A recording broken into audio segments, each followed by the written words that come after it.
Another day, another basketball stories na naman ang pagkikwentuhan natin. At ngayon nga yung pag-uusapan natin ang balitang trade sa pagitan ni Bam Adebayo at Austin Reeves at ang balitang pagkuha na ng Golden State Warriors kay Miles Turner. Napakadali nga na kumalat sa social media ang balita na ang Los Angeles Lakers na nga ang pinaka-nangungunang kupunan na posible na makakuha kay Bam Adebayo sa isang trade mula sa Miami Heat.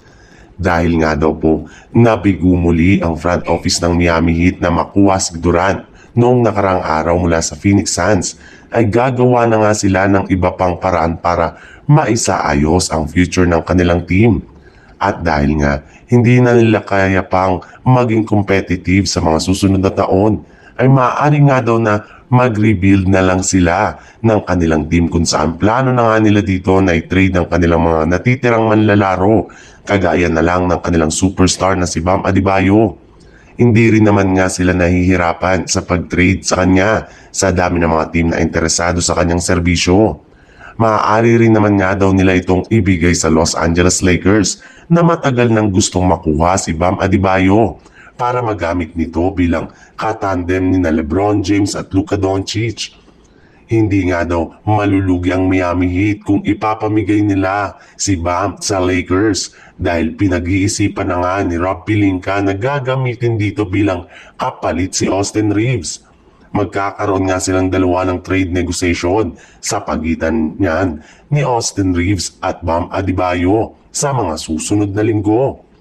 Sa ibang balita naman, ipinulgar na nga ng isang NBA insider, wala na nga daw pumbalak pa ang Golden State Warriors na kumuha ng bagong superstar ngayong offseason. Maging ito man ay si Giannis Antetokounmpo dahil naniniwala nga sila na sapat na ang kanilang kasalukuyang lineup para makapag-compete muli sa titulo next year. Kailangan na lang naman nga nila na panatiling healthy ang kanilang mga manlalaro at kumuha ng bago at mas magaling na sentro na tutulong sa kanilang mga superstar.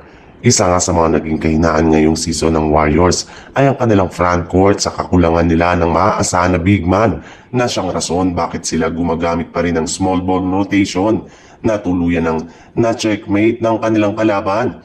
Kaya upang hindi na nga ito maulit ay plano na nga nila na kumuha ng bagong sentro na pwede at ma-afford nila na makuha kagaya na lang ni Miles Turner na masusungkit nila sa isang sign and trade deal sa Indiana Pacers gamit ang kanilang mga player na sina Trayce Jackson-Davis, Moses Moody, Kevin Knox at isang future first round pick.